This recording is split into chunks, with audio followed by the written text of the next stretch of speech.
Final Score Friday with Sports Director Lane Casadante and Sean Robertson. Sponsored by Oak Valley Custom Hardscapes, Blazer Heating, Air, and Plumbing, and Central Atlantic Toyota. Good evening, everyone. Welcome to Week 9 of Final Score Friday. Sean and I joined by the cheers from Hanover High tonight. They are right in the thick of their regional playoff race. We will have the Hawks highlights in just a few minutes. We begin, though, with our game of the week. 5th-ranked Highland Springs and number 8 Hermitage, a series that began back before World War II. Lately, these two have met as much in the playoffs as they have in the regular season. And that could happen again this year. If the postseason started tonight, there's only about a 1 rating point keeping these two from meeting in the first round. Hermitage had lost 5 straight in the series against the Springers, who had lost at Chester Fritt since 2009. Second quarter, game tied at 7, and Panthers star running back Avery Curtis will take the handoff and change that scoreboard with a 92-yard gallop down the sideline for the score. Hermitage led 14-7 at the break, but the Springers added a late field goal and trailed 14-10 at the break. Fast forward to the fourth. Springers running back Eric Bird, his 3rd rushing touchdown of the night. From 14 yards, he had 191 yards rushing. Springers up 30-21. Later in the fourth, quarterback Ben Yane on the keeper pulls Hermitage to within 3. Hermitage will get one more chance on 4th down. Yane looking into the end zone. Andre Clark will come down with it, but is out of bounds, and the Springers would run out the clock on a 31-28 win, their 5th in a row. I told Sean, and I've said this to other people, like the first 10 are practice, right? The last 5 are what you're playing for. So this team we just played might be one of the last 5, right? So you gotta get prepared for that. Reverend Johnson. He knows of which he speaks. Let's get through the rest of our top 10. We're going to start with top-seeded Dinwiddie on the road at Meadowbrook. The Generals hold the top seed in Region 4B as of this week, and they had beaten the Monarchs 11 straight times. They start with that man again, Zion Boyso. 32-yard run. He gets hauled down, but it would set up Boyso throwing it this time. He's going to go 20 yards through the air to Nyan Mason.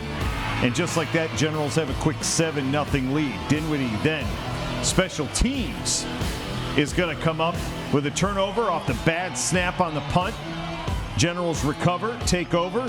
That leads to a Javion Hill-Jackson 5-yard touchdown run right here.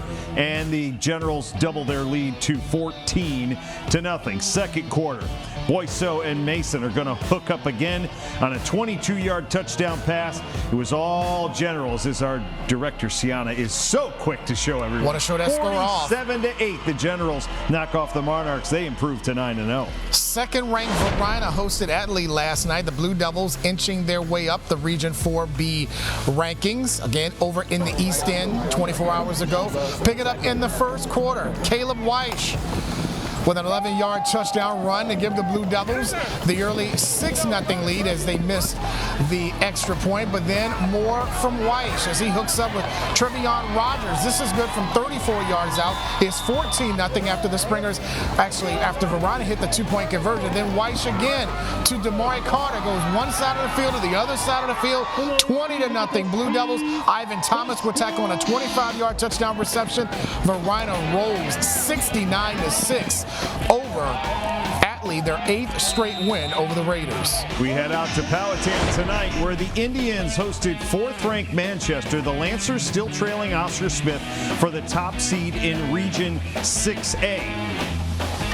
Manchester had a 19-0 lead in the first half when 12-0 lead when D.R. Barnes adds to it with a 25-yard touchdown run, makes it 19-0. Then Manchester on defense. Sherman Clark is going to come up with a quarterback sack that stops another Powhatan drive.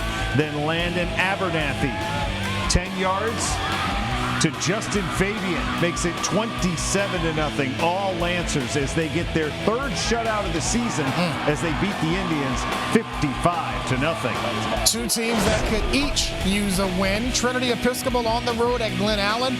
Both have been ranked earlier this season. It's the first ever meeting between the Titans and the Jaguars.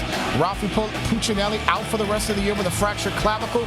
Third quarter, Titans up 21-6. They would add to that lead on an Evan Goldschmidt 42-yard field goal to make it 24-6. In the fourth quarter, Luke Perini finds Cooper McPherson for a 14-yard score. It pulls Glen Allen to within 24-14, but Goldschmidt again with another field goal from 24 yards out.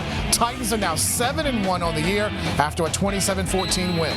Clavicle, it's his shoulder blade. It's Clavicle. It's his collarbone. Keep it simple for the humanoids. We got plenty more to come on Week 9 of Final Score Friday. We'll be right back. Clavicle.